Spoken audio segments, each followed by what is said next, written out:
Ladies and gentlemen, the Honorable Eleanor Holmes Norton, member of the United States House of Representatives from the District of Columbia. What a pleasure to unveil that statue.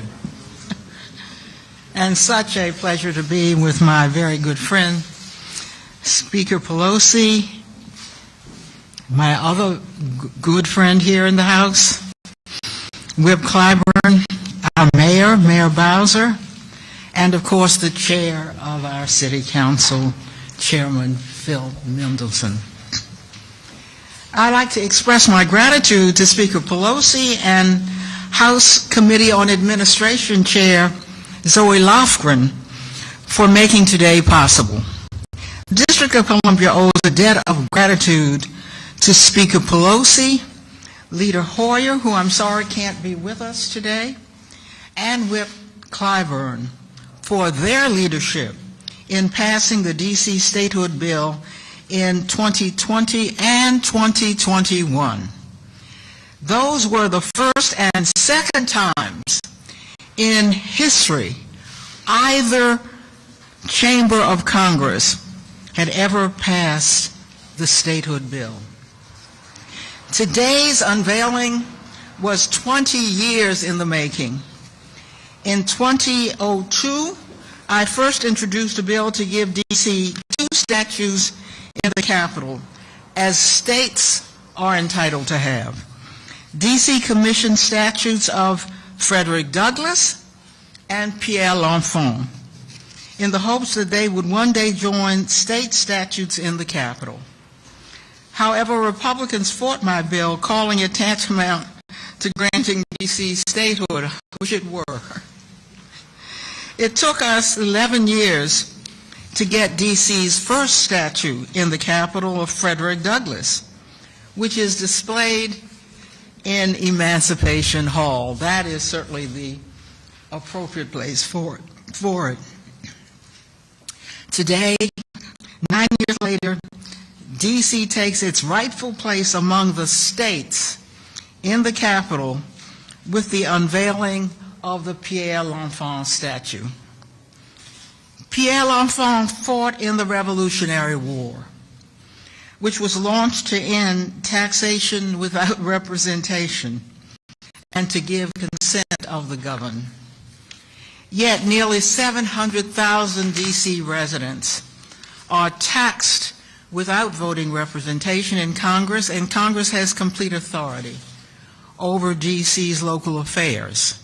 Statehood is the remedy to this denial of democracy. D.C. has a larger population than 2 states. D.C. pays more federal taxes per capita, than any state, and more in federal taxes than 21 states. D.C. residents have served in every American war since the Revolutionary War, served in that war. 30,000 current D.C. residents are veterans. In 2020, the House passed the D.C. statehood bill. Last year, the House passed the bill again, and the Senate held its second ever hearing on the bill. The bill has a record 45 Senate co-sponsors. Today, 54%, please remember that number, the great majority, or the majority, 54% of the American people support statehood for the residents of our nation's capital. The unveiling of this statute is a milestone in our ongoing march to make the District of Columbia the 51st state.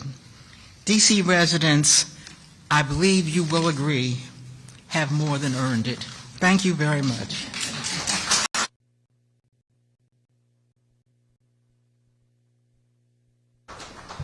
Ladies and gentlemen, the Honorable Muriel Bowser, Mayor of the District of Columbia. Well, thank you, Madam Speaker. Whip Clyburn, our champion, Congresswoman Eleanor Holmes Norton, Mr. Chairman, and guests. I am delighted to speak for 700,000 Washingtonians who proudly transferred in 2013 the statue of Frederick Douglass to Emancipation Hall. And today we are similarly proud to gift this statue of Pierre L'Enfant, and in doing so tell a more complete story of Washington, D.C. In this statue of Pierre L'Enfant, we tell the story of our very first days. A transformation from rural port towns to a thriving metropolis, a transformation that began as one man's vision for a capital city that would represent the founding principle that all men are created equal. In the statue of Frederick Douglass, we tell the other part of the story of a nation that was struggling to live up to those founding ideals, both in terms of equality for Black Americans and representation for the residents of the capital city. And simply having both of these statues now here in the Capitol, we're writing the latest chapter. We're telling the story of the disenfranchisement of Americans who are closer to statehood than ever before, but still enduring near daily attacks on our autonomy and self-determination.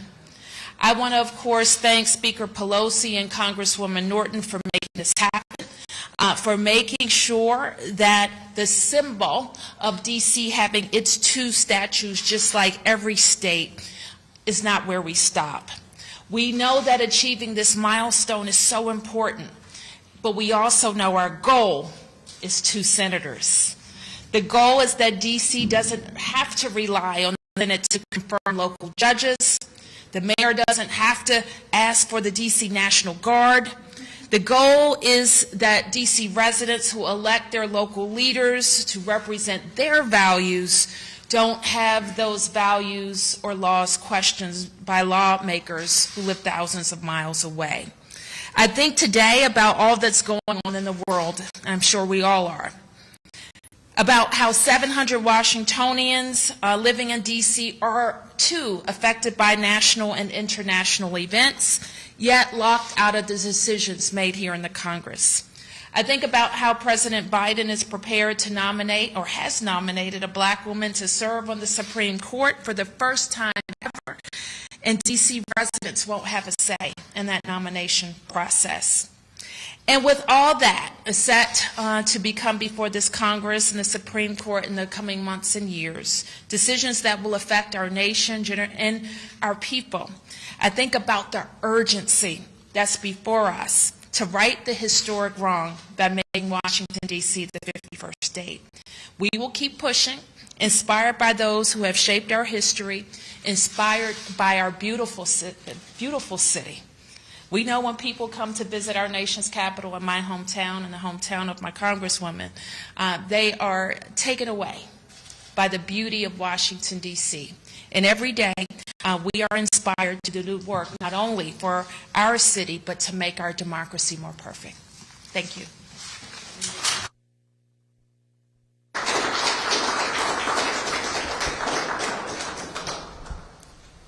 Ladies and gentlemen, the Honorable Phil Mendelson, Chairman of the Council of the District of Columbia. Thank you and good morning, Speaker Pelosi, Congresswoman Norton, Congressman Clyburn, Mayor Bowser, guests. I find it shocking that the architect of the grand plan, that is the District of Columbia, is not already honored in the Capitol building. Major Pierre L'Enfant had a vision that the new nation formed out of a revolution, a great experiment in democracy, should have a capital city that would grow to be the equal of the great capital cities of Europe. Interestingly, one of our founding fathers, Thomas Jefferson, then Secretary of State, disagreed. Jefferson, who disapproved of urban life, envisioned an enlarged Williamsburg, befitting an agrarian nation. Whatever. L'Enfant worked closely with President George Washington and designed a city with grand avenues and vistas, with the President's house and the Capitol building occupying prominent spots, with a monumental avenue in between, and a grand esplanade, which we now know of as the Mall. A century later, Daniel Burnham said, "Make no little plans. They have no magic to stir men's blood and probably will not themselves be realized. Make big plans, aim high and hope and work, remembering that a noble, logical diagram, once recorded, will never die, but long after we are gone will be a living thing, asserting itself with ever-growing insistency. This is our city, the home of our nation's capital, as well as home to 700,000 United States citizens. Urban design affects the human spirit, and for the residents of the district, Pierre L'Enfant's vision uplifts our spirit. It is also shocking that despite the evolution of our democracy from the 18th century, when only white, property-owning men could vote, to today, when every white, every black, and everyone, men and women, can vote, that despite that evolution, the 700,000 residents of the District of Columbia still have no vote. A careful read of the Federalist Papers reveals that this disenfranchisement was never a focus of the Founding Fathers. Rather, it was an unintended consequence. And while our democracy has evolved to expand the franchise, that evolution has yet to reach the United States citizens of the District of Columbia. Our neighbors to the south, Mexico, modeled its government after ours following its revolution, and in the past decade, Mexico gave its federal district full enfranchisement as a state, with full rights and responsibilities in the national legislature. That's all we ask. Today's ceremony honors an important figure in our city. It also is a step in recognizing that the district should be equal to the 50 states. Thank you.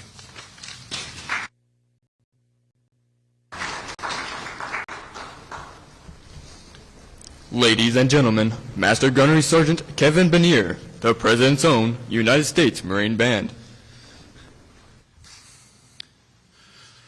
Oh, beautiful for spacious skies, for amber waves of grain, for purple mountain majesties, above the fruited plain. America, America, God shed his grace on thee, and crown thy good with brotherhood, from sea to shining sea. Oh, beautiful for heroes proved in liberating strife, who more than self their country loved, and mercy more than life. America, America, God shed his grace on thee, and crown thy good with brotherhood, from sea to shining sea.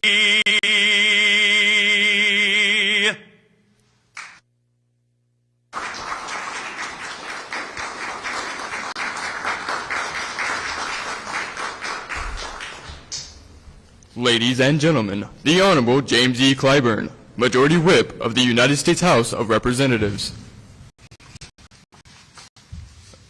We're raising the roof. I looked up to see if the dome was still there. Thank you very much, Sergeant. Madam Speaker, Madam Delegate, Madam Mayor, Mr. Mendelson, thank you so much for allowing me to be a part of this program here today. As many of you know from your studies, Pierre, or Peter as he preferred to be called, L'Enfant came here as a 23-year-old after serving with his father, an accomplished architect in France. He came here to help fight the Revolutionary War. In that war, he was injured in Savannah, held prisoner in Charleston, served out his probation, and returned to the battle. And when the war was over, he went back to France, but returned to the United States, this time to help design and build our federal bureaucracy and buildings, stopping first in New York. And there he caught the attention of George Washington, who hired him to come and help lay out the site for this great capital. Now, as many of you know, I grew up in the parsonage, and I tend to get a lot of my inspiration from biblical phrases. And I think it's in Proverbs 29:18, we learn that where there is no vision, the people perish. Now, I tend to play off of that a little bit and say, where there is vision, people flourish and thrive. And Pierre L'Enfant was a visionary. So much so until his vision, when it was challenged by the city fathers who did not have as much vision as he had, did not know of his conversations with George Washington and that he was laying out a grand design. Thomas Jefferson wanted him to limit it, cut it back, follow the little cities of Europe. And they asked George Washington to dismiss him, which he did with regret. So when Pierre L'Enfant left with all of his plans, this being Black History Month, the last day of Black History Month, I thought I might add that Benjamin Banneker, a native of Baltimore, had memorized all of what L'Enfant had done. And he stepped forward, and the Endicott family made the investment. And we now have this great city and its layout of monuments and buildings. It is another example of what happens when we get outside of our comfort zones, when we can bring in people who may look different from us and may have been raised different from us, but who are visionaries and have contributions to make. This city was laid out when people like Benjamin Banneker, the Endicott family, and George Washington got outside of their comfort zones and came together to make what we all enjoy today. Congratulations, Ms. Holmes Norton, for your vision in bringing us to this day. Thank you.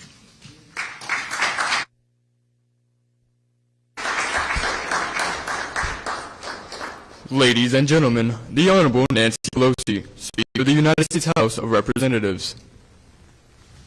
Thank you again. We always learn a history lesson and an inspiration from Mr. Clyburn. Madam Mayor, it's an honor to have you here, Mr. Chairman, Madam Congresswoman, and let's just recognize the sculptor, Gordon Cray. Congratulations. It's so beautiful.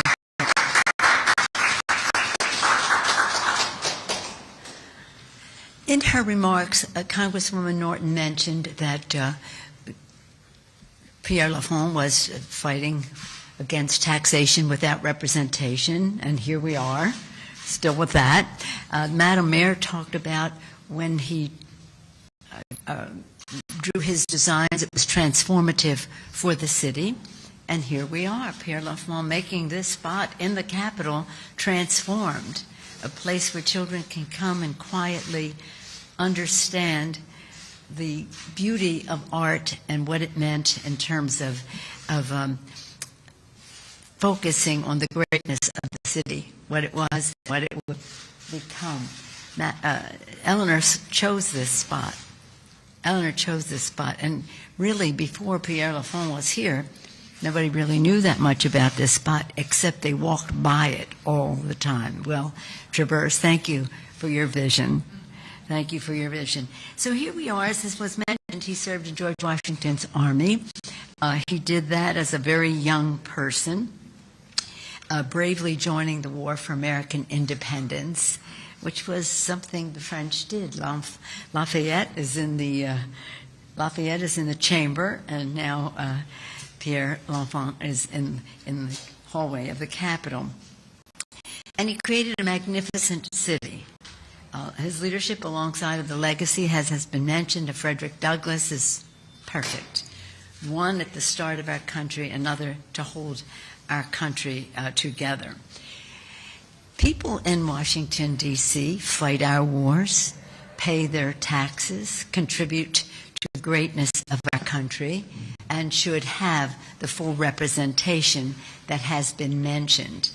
Maybe today will be sort of a pivot for us to get focused more.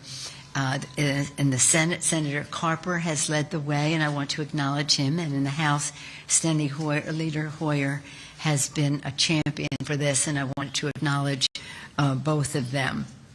But the idea, as I said earlier, my father was a big supporter of home rule when he was in the Congress and chaired the Appropriations Subcommittee on the District of Columbia, so I feel it's in my DNA. But it is something that generations of Washingtonians have fought for, actual Washingtonians, not representatives from other places. It's long overdue.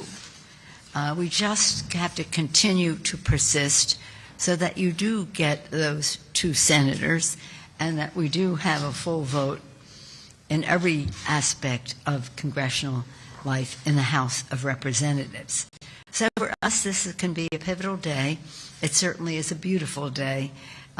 Pierre L'Enfant would be pleased, I think, with his artistic eye to see the great work that you've done, Gordon, and of course, Madam Congresswoman, the place that you put him, and that the mayor of the city, something that was not even in existence at the time, that the mayor of the city and the representative of the council are here to make this possible, and that Mr. Clyburn would memorialize it all with a history lesson. Somebody from Baltimore again, my father from Baltimore. Remember that when you know football, baseball, all that. The friendship between our 2 cities. In any event, congratulations to everyone on all of this. And now we're going to have another photograph of any of us who wants to come up, just to associate ourselves with this important day in a way that is so beautiful that I do believe Pierre L'Enfant would approve. Madam Mayor, Madam Congresswoman, Mr. Whip, Mr. Councilman.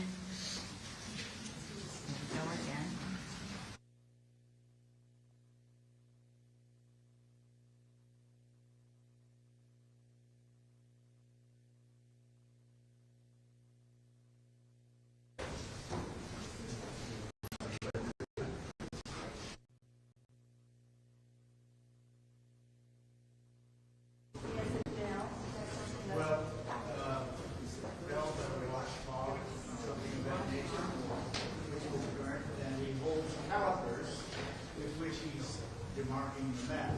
Now he's on Capitol Hill. He's got a stick right on the Capitol Hill. And I like to think that perhaps he's there with John Humble, who was beginning sometimes explaining it here.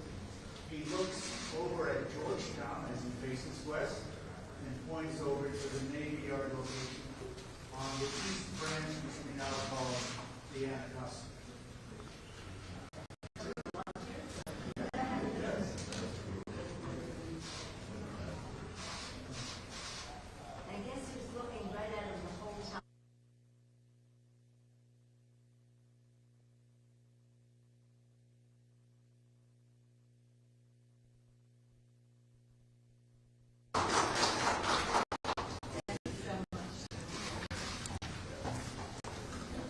Ladies and gentlemen, this concludes our ceremony. Thank you.